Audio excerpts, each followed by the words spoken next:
Welcome back, everyone. Next, we have M2i Global Inc. It trades on the OTCQB under the symbol MTWO, and through its subsidiary U.S. Minerals and Metals Corp. Provides engineering, research, and services that integrate people, technology, and solutions from across sectors to ensure access to critical minerals and metals for national defense and economic security. Please welcome its CEO, Al Rosende. Nice to see you today, Al. Nice to see you, Anna. All right, the floor is yours. Call me back when you are ready for questions. All right, thank you very much. Well, good afternoon, everyone, and it's a real pleasure to be here with you today. Again, M2i is a critical minerals and metals technology company that leverages emerging technologies through public and private partnerships to deliver critical minerals and metals for the U.S. national defense and its economic security. And I'm trying to see the slides. Let me just go to those real quick. There we go.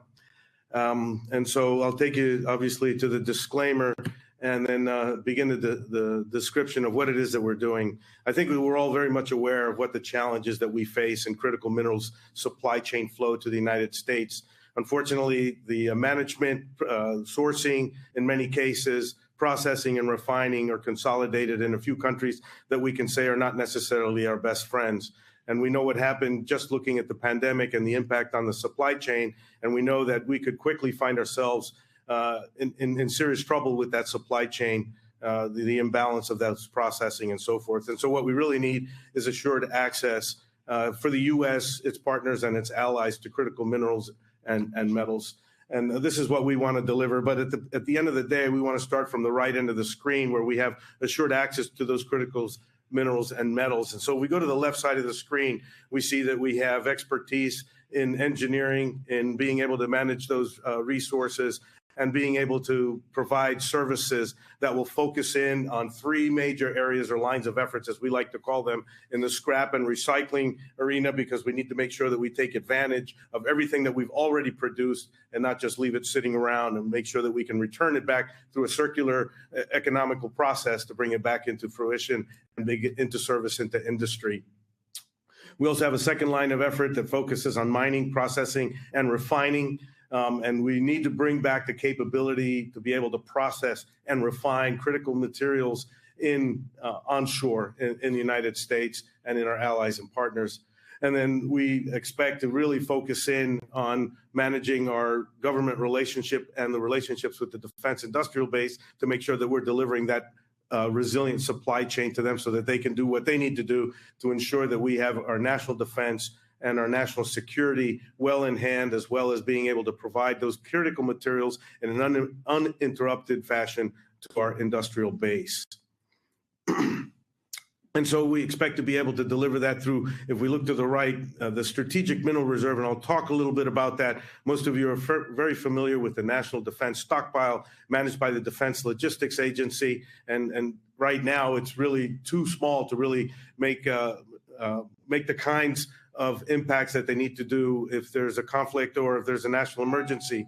And the other piece is that really it's defined to support the defense industrial base. But what about the rest of the industry in the United States? How do we secure our economic security if we don't have sufficient critical minerals and metals focus there? And that's where the Strategic Mineral Reserve comes through.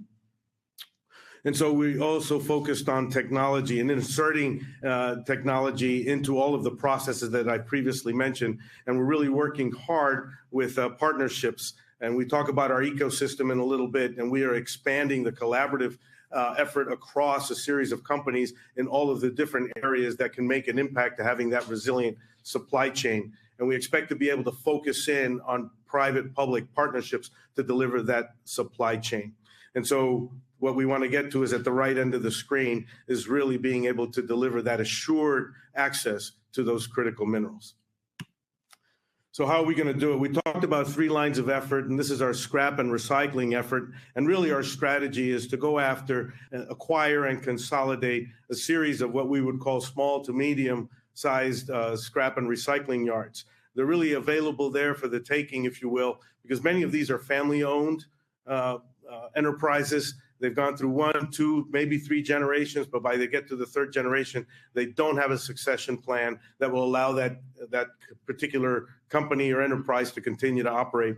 We're focused on one particular one in the Reno area because what we're looking for as far as a private-public partnership to deliver that strategic mineral reserve, we're looking to establish it at Hawthorne Army Depot. And I mention that because of our private-public partnership that we've already established with the government to be able to deliver that strategic mineral reserve pilot demonstration at Hawthorne Army Depot. The location that we're looking at right now is our first acquisition is in the city of Reno on the main rail line into Hawthorne to facilitate the movement and logistics of the transportation of those key critical materials in and out to establish that strategic mineral reserve there. It's a third generation organization. Again, succession plan has reached its end, and it's a very viable company that currently is delivering revenue and profits annually that helps us establish an initial impact of income to the company. Keep the lights on, cover the nut, and we continue to move forward exploiting that government-private-public partnership to develop the strategic mineral reserve. So our second line of effort looks at mining, processing, and refining. We have, as I mentioned before, the ecosystem and our joint venture partnerships. Within that, we have over 6 mining companies in the ecosystem. We have one strategic joint venture partner in Australia that has access to about 40 properties, that has the gamut of critical minerals as their resources, and that are beginning to develop the initial processing to be able to ship those materials. And we can see selecting several key minerals that they have as resources in the ground currently and being able to create that complete cradle to grave, if you will, from the sourcing all the way through processing and injecting those materials into the industry, bringing that processing to the United States and being able to leverage the government private-public partnerships that we have and some of the funding streams that are available through some of the acts that have gone into place to support the energy transition. Our energy transition process within the United States is totally dependent on the critical minerals, whether it's for the renewables, for the storage capacity, whether it's electric vehicles or just stationary storage capacity. When those renewables are generating energy, we need to store them because we're not utilizing it at moment in time. So it's not just in time energy delivery. We need to have those storage devices. In order to be able to create those, we need to have those critical minerals that unfortunately are not being sourced in the United States and not being processed in the United States. But through our joint venture partner, we also have an institute called Novaterra. And through that institute, we have a series of universities in the mining sector in Australia that are in the process of looking at technologies that are emerging and are close to commercialization. We already have basically a portfolio of technologies that will help us achieve those ends, 14 different technologies, everything from processing and separation of critical materials, including those that would support the mitigation and reclamation of existing abandoned mine lands that will get into being able to process tailings through the technologies that we've adapted. So we're looking at that full gamut and being able to deliver those critical materials that way. Our government and defense industrial base focus is really at creating the capabilities through our network, through the ecosystem to deliver the strategic mineral reserve through a private-public partnership. We know that the National Defense Stockpile Act that created the National Defense Stockpile back in 1939, that grew through World War II and the Cold War to have a value of about $26 billion in today's dollars, is currently well below $1 billion. We know that that's insufficient to be able to satisfy the reconstitution in the event of a national emergency and the destruction of material that would need to be rebuilt, let alone support the economic growth and the economic security of our nation. Right now, even in many of the critical materials that we are even sourcing from the United States goes to China to be processed, and then we purchase them back from China. And we need to be able to reduce our dependence on those nations for processing, refining, and sourcing those critical materials. We expect to be able to do that through the Strategic Mineral Reserve. We have the opportunity through our key partner in our ecosystem, which is Banner Public Affairs. They've written legislation for us that has allowed us to receive an authorization to have a pilot demonstration of the Strategic Mineral Reserve out at Hawthorne Army Depot. We've written legislation that also went into the NDAA, the National Defense Authorization Act for 2024, that provided an appropriation to be able to launch that pilot. Unfortunately, because of the impact of the delayed approval of the budget, we didn't get access to those funding, but there's another legislative effort that's going on right now to kick that into 2025. And we'll be able to begin the pilot demonstration for the Strategic Mineral Reserve.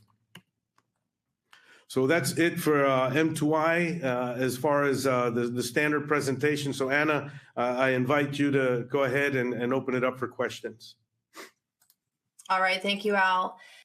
So in regards to the public-private partnership strategy, what gives you the confidence to get money allocated from the U.S. government? Well, thank you for the question, Anna. I can tell you that through our partner in the ecosystem that I've mentioned already through the presentation, Banner Public Affairs. They have tremendous government experience in working with and writing legislation to support initiatives. In the previous company that our chairman was a participant of, they were able to write legislation that was able to garner over $400 million to support their efforts. In our current company at M2i, Banner Public Affairs has written legislation that, as I mentioned before, helped us create the platform to launch the pilot demonstration of the Strategic Mineral Reserve, and was able to obtain an authorization and an approval, an appropriation for that. So we have the confidence based on our relationships with both senators in the states of Nevada and Arizona. We're established in Nevada. We've had multiple conversations with them and their senior staff. They continue to support our efforts moving forward, and they provide us the platform to be able to suggest legislation that will help them move forward with these initiatives. Also in the state of Nevada, where our company is organized and where Hawthorne sits, we've spoken to both of the congressmen that cover those areas, both in the city that we're incorporated in and that cover Hawthorne Army Depot, and they're in great support, and will continue those efforts as we move forward. So we have great confidence that we'll be able to garner those continuing support. And Carl asks, what government grants are available, and are you working on any? Absolutely. We have a laundry list of milestones on the government grants, especially coming out of the bilateral infrastructure law and the Inflation Reduction Act, as they focus on critical materials to support the energy transition, as well as on critical materials that are supporting the storage, the capacity to develop storage capacity within the United States, the redundancy, as well as moving to electric vehicles and so forth. So, with the background that I have, obviously 37 years in the Army, I have a little bit of an understanding as to how the government structure works. I understand it's slow. I understand you have to write legislation. You have to get the right kind of support to be able to push it through. Also, we have to understand that the government budget works in a certain way, and so forth. And we have that basic understanding. Obviously, every agency has its own quirks in the way it works, whether you're dealing with the Department of Energy or the Department of Interior, or the Department of Commerce. And we have a fundamental understanding of that, especially with Banner Public Affairs, with the folks that are on there. They've all have experience working in different executive agencies of the government, so they have an understanding of how that process works. So that will give us great confidence moving forward and being able to achieve those. They have written legislation before for government grants that have led to great amounts being provided, and so we have great confidence we'll be able to achieve that. Well, thank you for 37 years of service, Major General. I have a question from Griffin. He wants you to unpack scrap yards, the base of your business model. He understands you're looking for an acquisition. Have you completed any previously? No, we're in the process of completing this one, but we also want to understand the environmental impacts of these scrap yards, especially a scrap yard that's been around since before World War II. So we've gone through a first phase assessment that has led to a second phase assessment. We were able, this is another demonstration of the ability to obtain grant funding. We were able to achieve almost no money out of pocket to be able to get these assessments done through a grant from the federal EPA. So we're waiting on the results of that second assessment, and then we'll be able to complete the financing and move forward with the acquisition. And what regions are you looking to acquire them? Mostly in the Southwest, which is where we're operating generally right now, but that doesn't take anything off the table from anywhere around the country that makes sense for us. And as we expand our strategic mineral reserve, when we go beyond the pilot, we'll be looking to go to different areas, particularly federal installations where there were ammunition depots or ammunition manufacturing plants that normally have the type of storage that will facilitate storing the critical materials that we bring into the strategic mineral reserve. So right now we're looking at the Southwest, particularly in Nevada and Arizona, and then branching out from that. But we'll look anywhere where we see something that fits into the next phases of our expansion. And Aid asks, when you talk about processing of the raw materials going to China, are you saying you'll be doing processing here or there? Can we compete on costs with China?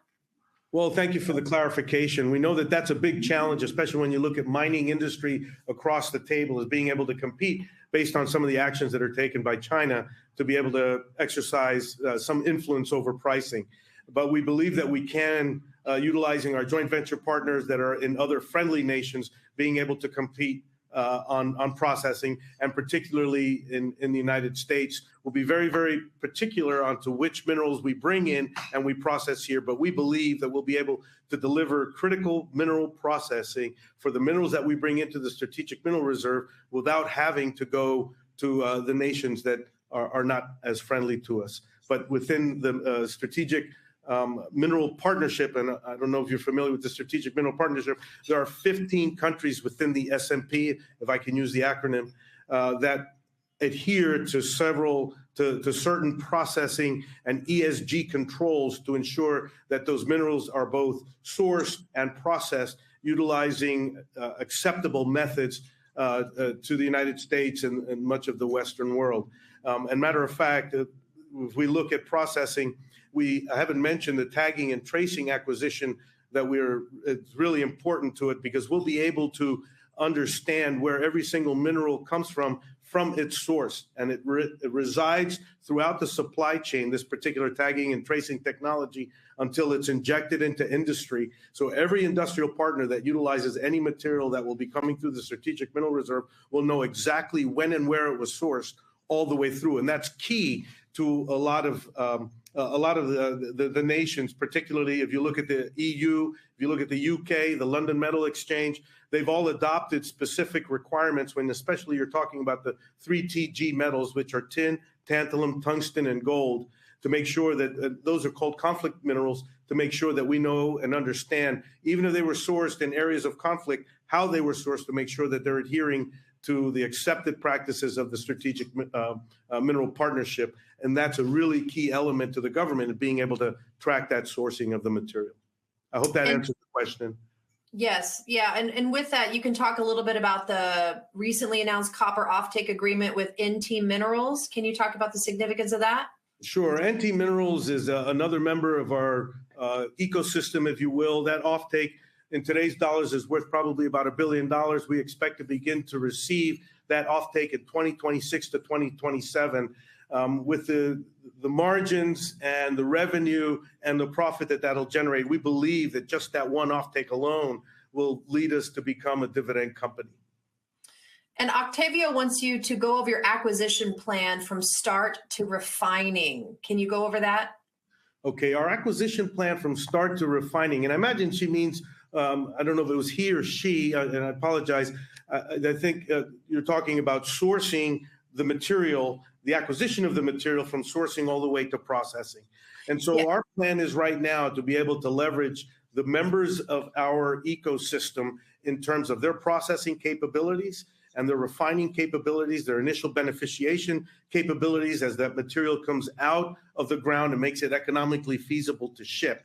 What we will be doing in the long term is looking at the key materials that we're going to be bringing in and making sure that we have a full plan that allows that material to be processed all the way through to placement into the strategic mineral reserve or in response to offtake contracts that we may have. So our plan is to be able to look down the road and be able to establish processing locations within the United States, bringing back that processing here, and or utilizing our joint venture partners in our friendly nations to create that particular processing platform that would be required to deliver the material in the state that is necessary for our industrial partner. And Cam wants to know, when will this begin? Do you have a timeline goal for this? Absolutely. We believe that our pilot demonstration will begin sometime in the first or second quarter of 2025, especially once we know what the NDAA looks like for 2025 and the associated appropriation. But through other private investments, we'll be able to start that demonstration pilot and be able to show how we expect to use that strategic mineral reserve to the benefit of the U.S. And Daniela wants to know what the profit margins look like. Is it different for each metal? Absolutely. Absolutely, because you have to look at what it costs to pull out of the ground, what kind of processing and refining it will be required to be able to deliver the mineral that is required in the state that it's required. So those profit margins will shift based on all of the costs that have to be integrated into the delivery of the material. And Rod asks, is the end user customer the U.S. government, or are there other customers you could sell to? What revenue verticals do you have? All right, that's a great question. If we go back to the National Defense Stockpile, because that's really the only place that the U.S. government gets involved in actually acquiring and taking title to material. And we know that normally the annual material plan that is published yearly by the Defense Logistics Agency normally will only get an approval through Congress of about $100 million. So that's it. That's really the only acquisition by the U.S. government that takes title to material. Rather than that, what we really want to do is be able to use that strategic mineral reserve to be able to satisfy the needs to critical materials in the event of a disruption of the supply chain. So the government won't take title to everything that we put into the strategic mineral reserve, right? What we want to be able to do is leverage the government funding and private funding to be able to increase the level of strategic materials that we actually store in the reserve. So the acquisition will be really through industrial partners and other entities that require that material or that would require in the future. And we'll be able to use different economic, I think, platforms to be able to satisfy the funding required to establish the strategic mineral reserve in addition to government funding. I know that might have been not too specific, but what the clear point is that the government specifically really only acquires a small portion of material on an annual basis, even though the strategic mineral reserve is intended to have a much broader scope than the National Defense Stockpile. So we expect the government to help fund the strategic mineral reserve, but as well as private funding. And Ronnie asks, what kind of funding do you need to begin production and sourcing of the materials? Okay, in terms of when he says what kind of funding, I don't know if he's trying to ask the amount of money that we need or what other funding streams we would be required. Well, I think that's a difficult question to answer looking at what we want to develop in terms of a pilot. We already know how much funding we're going to get to be able to establish that funding and what types of material that we will be able to acquire utilizing that funding. So we'll need government funding to be able to support the strategic mineral reserve in the same way that maybe the Department of Commerce or the Department of Energy funds other capabilities that the United States needs to have to continue to support the energy transition. So those kinds of incentives are the ones that we believe we'll be able to write against to be able to get additional government funding to support the strategic mineral reserve, and then obviously private investment. And I'll let you close with this question. Talk about some of the catalysts to generate revenue over the next 6 to 12 months. Well, I think that the acquisition of the scrapyard will immediately infuse revenue into us because they have real assets, real revenue, and real profits. The acquisition of the tracking and tracing technology company, they have real assets, real revenue. So those two key catalysts are really significant because those will infuse immediate revenue once those acquisitions close. So those are the biggest ones. The licensing of technology. I haven't talked about the lead acid battery recycling plant that we're going to develop in conjunction with a key partner, a key member of our ecosystem. They'll be infusing capital that will help begin to build that plant and begin to get it to the point where it starts to generate revenue. So those three key elements, the acquisition of the first scrapyard in addition to the second or third, the acquisition of the tracking and tracing technology, the development and implementation and of the lead acid battery recycling plant, as well as the implementation and utilization of some of the other technologies that we already have in our portfolio will help us generate revenue in the short term.